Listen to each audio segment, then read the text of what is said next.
ચાલો મિત્રો, કેમ છો બધા? મજામાં હશો?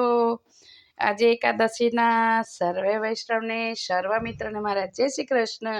તો આજે આપણે બનાવીએ મિત્રો ફરાળી આલુ પરોઠા.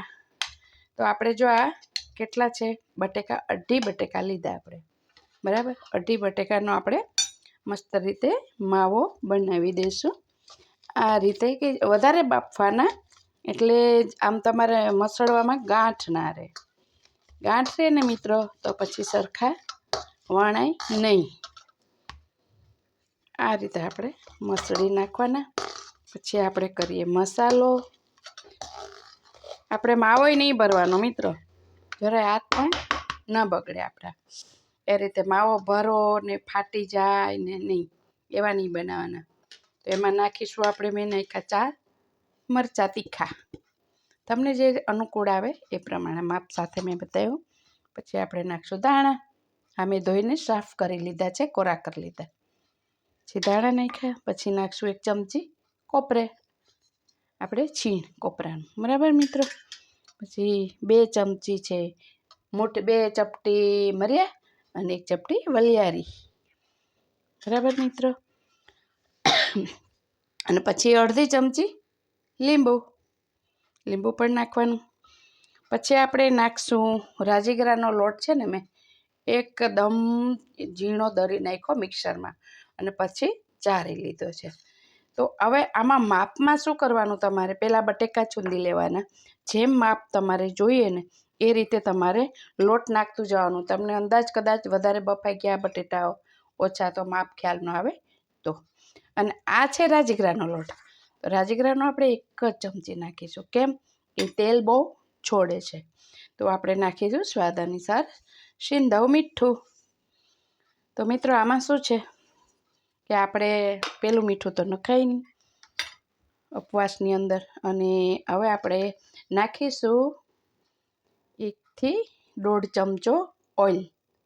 ઠંડુ નાખવાનું, ગરમની જરૂર નથી, બરાબર મિત્રો. આ રીતે આપણે લોટને મિક્સ કરી લેવાનો છે.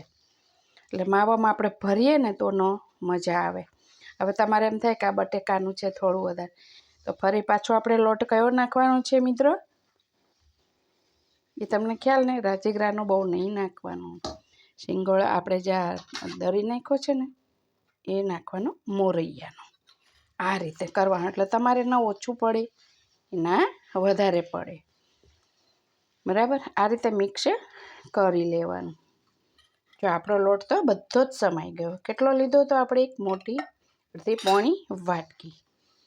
હવે આને આપણે છે ને કોટ શેનો કરવાનો છે? શિંગોળાના લોટનો.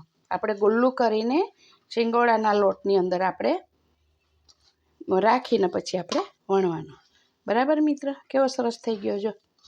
આ રીતે આવો બાંધવાનો થઈ ગયો ને એકલા જો. હવે આપણે વણીને શેકી લઈએ. કે ઘીમાં ફાવે તો ઘીમાં, તેલમાં ફાવે તો તેલમાં. ઓકે મિત્રો. હવે છે ને જો આપણે આ ગુલ્લું કરી અને આ રીતે આમ કરી લેવાનું. પછી આપણે આ શિંગોડાનો લોટ લીધો ને એની અંદર આપણે આ કરી લેવાનું આમ.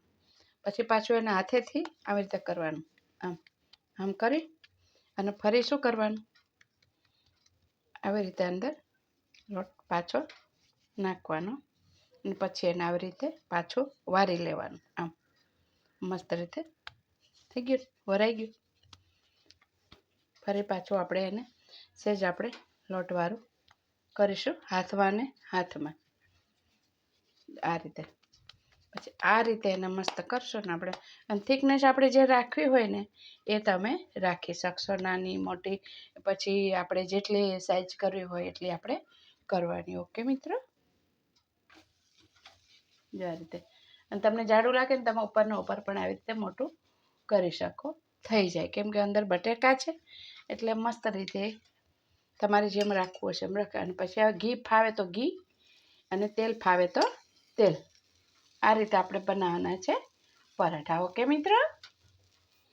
ચાલો મિત્રો, આપણે ફરાળી આલુ પરોઠા થઈ ગયા છે તૈયાર. કેટલા મસ્ત રીતે સ્મૂથ એકદમ, જો સરસ પડવાળા, ત્યાં અને દહીં સાથે ખાવાના બહુ જ સરસ લાગે મિત્ર. દહીંને ઘરનું દહીં મોરું હાઈ ક્લાસ હોય, જોવાનું જ નહીં. 11 તમને મોજ પડી જાય. એટલે આ રીતે બનાવજો આલુ પરોઠા. રેસીપીમાં અંદર બધું બતાવી દીધું, શું નાખવાનું શું નહીં, એટલે વિડીયો લાંબો કરતી નથી. તો સર્વ મિત્રને મારા જય શ્રી કૃષ્ણ. 11ના